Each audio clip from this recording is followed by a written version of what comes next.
سيرو سبيسيال هو السيرو اللي نجموا نعملوا به العديد من الحلويات التونسية وسر من أسرارها. هو عبارة عن 3 مكونات أساسيين اللي هو الجليكوز وسكر الفوندون والماء. نحطوا 3 المكونات بالتساوي، 500 جرام فوندون، 500 جرام ماء، 500 جرام جليكوز. نحطوهم في إناء على النار حتى وين توصل درجة الحرارة 107.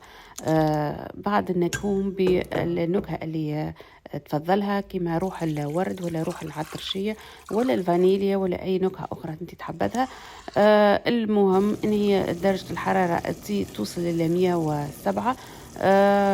وبعد نحطوها في علبة زجاجية ونجم تحفظ بها مدة طويلة، حتى بالعام وأكثر. السيرو هذا مدة الحفظ متاعه، ونعجنوا بها جميع أنواع الفاكهة المرحية الرطبة ونشكلها كما تحب.